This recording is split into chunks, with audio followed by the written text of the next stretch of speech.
Bom dia, queridos irmãos, a paz do Senhor Jesus Cristo a todos. Que Deus te abençoe em nome de Jesus, que essa reflexão desta manhã, ela possa ser bênção para a sua vida. O tema de hoje é Jesus, aquele que condenou para sempre a morte. Texto de João, capítulo 11, verso 25 diz: Disse-lhe Jesus: Eu sou a ressurreição e a vida. Quem crer em mim, ainda que esteja morto, viverá. Eu sou o pastor José Cláudio Adão e é com alegria imensa no coração que temos o prazer de levar até você a palavra de Deus. Que a reflexão dessa palavra possa trazer edificação importante para a sua vida.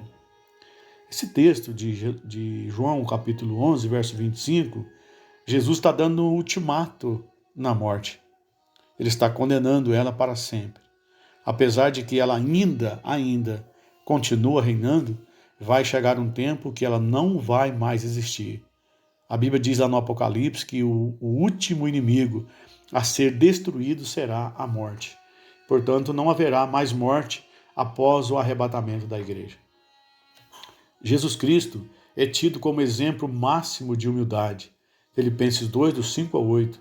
Ele veio não para ser servido, mas para servir e dar a sua vida em resgate por muito.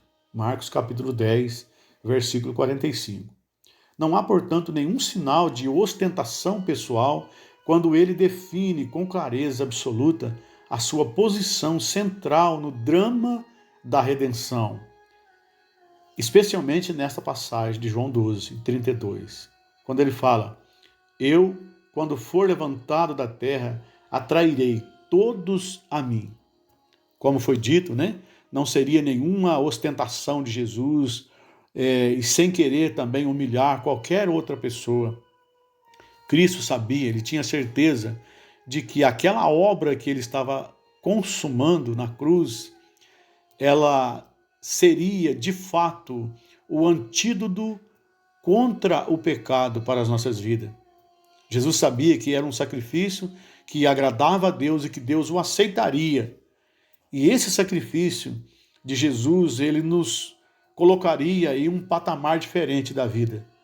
Ele tiraria os nossos pés do charco de lodo e morte e ele colocaria os nossos pés numa rocha e firmaria os nossos passos. Ou seja, a partir daquilo nós teríamos condição de escolher viver com Jesus.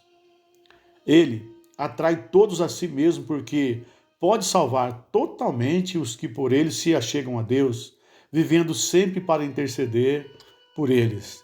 A Bíblia diz que após a morte de Cristo, ele assenta à direita de Deus e lá diuturnamente intercede por nós.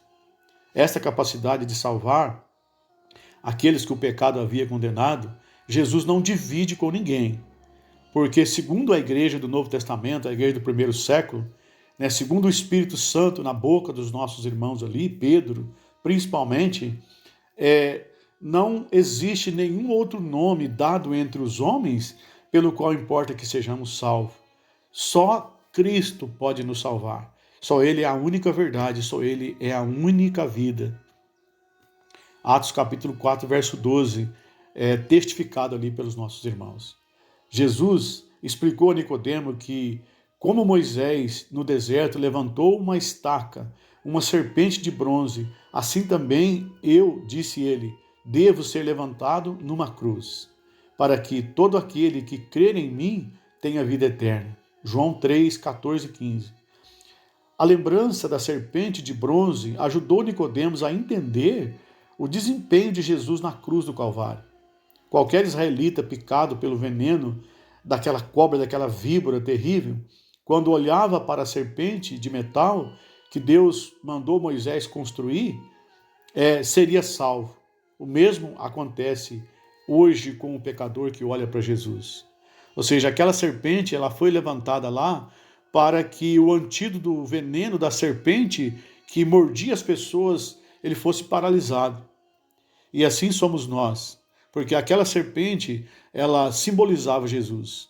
E assim somos nós hoje, quando nós reconhecemos que precisamos de um Salvador e que nós precisamos nos livrar do mal que esse veneno do pecado trouxe para as nossas vidas, que foi a morte.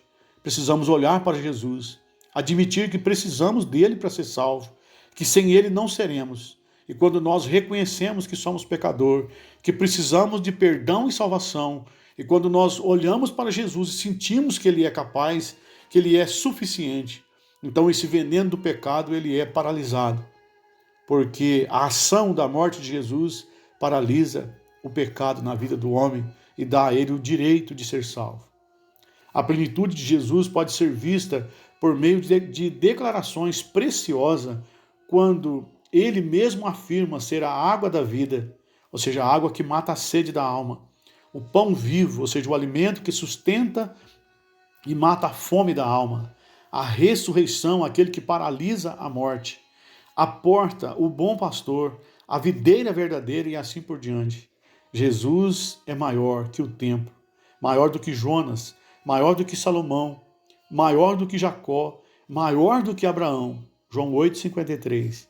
Ele é o único que pode abrir o livro de todo selado e soltar os acontecimentos que desabam sobre a consumação da glória por vir a ser revelada em nós.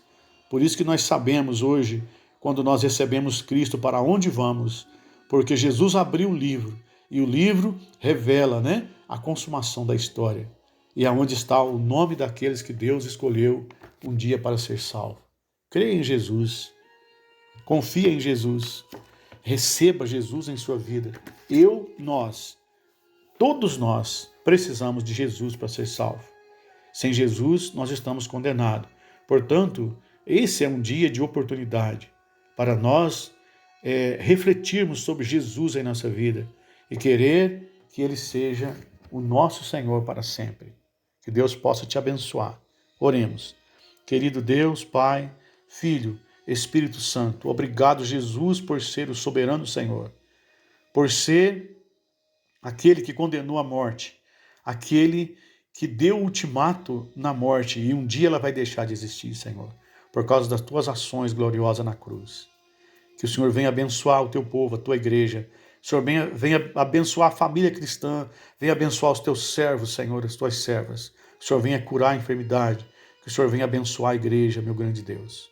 Que o Senhor venha abençoar a nossa pátria, o nosso querido Brasil. Que a tua mão seja sobre nós, hoje e sempre. Amém.